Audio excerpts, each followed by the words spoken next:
మాజీ నీటిపారుదల శాఖ మంత్రి అనిల్ గారు నిన్న ఒక సభలో మాట్లాడుతూ కొన్ని వ్యాఖ్యలు చేశారు. ఆ వ్యాఖ్యలు ఏంటి, ఆయన మాట్లాడిన భాష లాంటిది ఒకసారి చూద్దాం.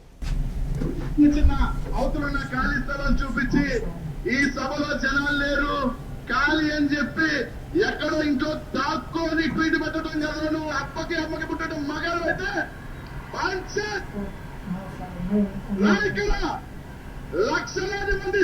ఇక్కడ ఒక మాట అన్నాడు, అదేదో ట్వీట్ పెట్టారంట లోకేష్ గారు, దాని గురించి అంట ఈయన మాట్లాడుతూ ఉన్నాడు. ఏమని మాట్లాడుతూ ఉన్నాడు? ఒక అమ్మకి అబ్బకి పుట్టుంటే బాంచాత్ రా అని పెద్ద అరుపులు అరుస్తూ ఉన్నాడు. ఒక్కసారి ఆలోచించండి ప్రజల్లారా, ఇక్కడ ఇతను చర్చకు రమ్మనే దేనికి, ఏ విషయం కోసం? అభివృద్ధి గురించి మాట్లాడడానికా, లేకపోతే చేసిన సంక్షేమం గురించా, చేసిన డెవలప్మెంట్ గురించి, లేకపోతే ఇంకేమైనా చేసిన పథకాల గురించి చర్చకు రమ్మంటున్నాడా? లేదు. అక్కడేదో వీళ్ళ సభలో గ్రీన్ మ్యాట్లు వేస్తున్నారు. ఆ గ్రీన్ మ్యాట్లు వేయడం వల్ల విఎఫ్ఎక్స్ ద్వారా జనాల్ని ఎడిట్ చేస్తున్నారు. అది బయటపడింది, ఆ డొల్లతనం బయటపడింది. అందుకని లోకేష్ గారు మీ దానికి రాలేదని బయట పెడితే దానికి ఆ ఫ్రస్ట్రేషన్లో ఈ అనిల్ కుమార్ అనే వ్యక్తి మాజీ నీటిపారుదల శాఖ మంత్రి ఈ విధంగా అరుస్తూ ఉన్నాడు. ప్రజల్లారా ఒక్కసారి ఆలోచించండి, ఇతను ఈ విధంగా మాట్లాడుతున్నాడంటే దానికి కారణం ఎవరో తెలుసా? మనమే. ఎందుకంటే మనమే ఇతనికి ఓట్లేసి ఒక ప్రజాప్రతినిధిగా మనకు మేలు చేస్తాడని పంపిస్తే ఇతను ఏం చేశాడో తెలుసా? ప్రజలకి మంచి చేయకపోగా ఈ విధంగా అరుపులు అరుస్తూ ఉన్నాడు. ఏ విధంగా? అమ్మకి అబ్బకి పుట్టుంటే అదెంత పెద్ద తప్పు మాట, అదెంత పెద్ద తప్పు మాట. ఇలాంటి మాటలు మాట్లాడే వాళ్ళు మనకు ప్రజాప్రతినిధులుగా అవసరమా? నిజంగా ఈయన అనిల్ గారు అంటూ ఉన్నారు ఏమని, అమ్మకి అబ్బకి పుట్టుంటే అని చెప్పి. ఒక్కసారి ఆలోచిద్దాం. ఈయనన్న ఆ మాట ప్రకారమే ఈయన గతంలో అనేక ఛాలెంజ్లు చేశాడు.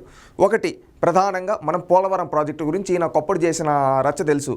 పర్సెంటా, 1% తొందర ఎందుకన్నా, wait we will be complete this project by 2021 December అని తరిచాడు. ఇట తొడవ కొట్టాడు, ఇట మీసం తిప్పాడు, ఇట జిప్పు తీశాడు. ఇవన్నీ చేసి చూపించాడు. ఎవరు? ఈ అనిల్ అనే వ్యక్తి. ఈ అనిల్ అనే వ్యక్తి ఆ రోజు అంత తరిచాడు. రియాలిటీ లేకొస్తే అది జరిగిందా?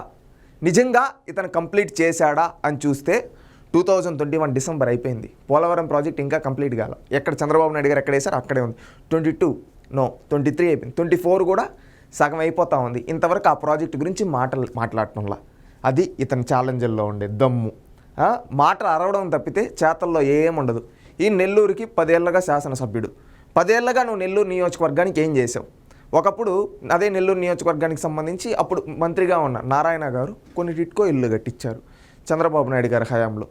కట్టిస్తే ఆ ఇళ్ళకి వీళ్ళు రంగులు వేసి, ఒకప్పుడు తెలుగుదేశం వాళ్ళు ఏ విధంగా అయితే డ్రోన్ షాట్ మేము కట్టించామని చెప్పి చూపించుకుని, దానికి వీళ్ళు ఏం చేశారు, 4 ఏళ్ళు ఎవరికి ఇవ్వాల రంగులే వేసి, ఎవరికి ఇవ్వకుండా వీళ్ళ పార్టీ రంగులు ఇప్పుడు డ్రోన్ విజువల్ చేసి మేమే కట్టించామని చెప్పుకున్నా. అది వీళ్ళు చేసింది.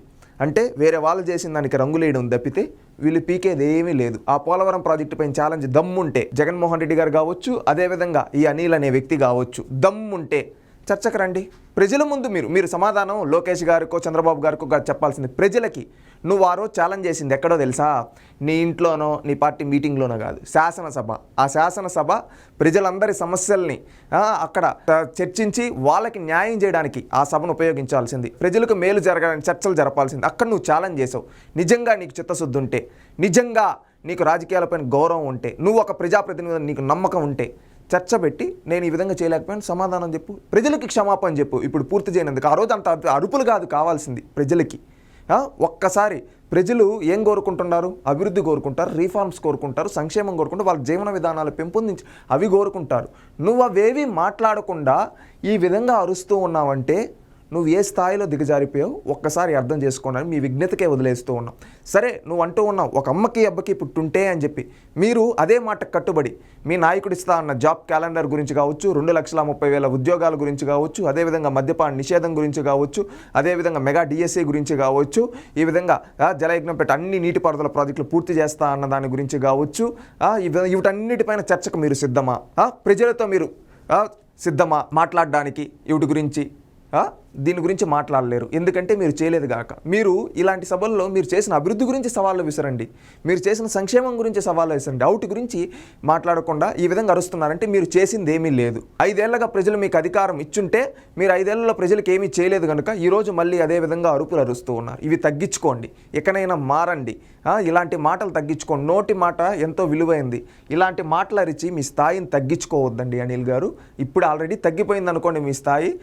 ఇంకా దిగజారుడు మాటలు వద్దు. ప్రజాస్వామ్యంలో ఇలాంటి మాటలు మాట్లాడడం తప్పు, అదొకటి గుర్తుపెట్టుకోండి. మంచి భాష నేర్చుకోండి. మిమ్మల్ని చూసి మంచి నాయకుడురా, ఈ విధంగా అభివృద్ధి చేశాడని చెప్పుకోవాలి. అంతేగాని ఊరకొక్కలా అరుస్తూ ఉంటాడురా, ఎప్పుడు పట్టినా కానీ మీటింగుల్లో వచ్చి అతను సవాళ్ళు చేస్తాడు కానీ చేతల్లో ఏమీ చూపిలేడు అని అనకూడదు. ఇకనైనా మారండి అనిల్ గారు.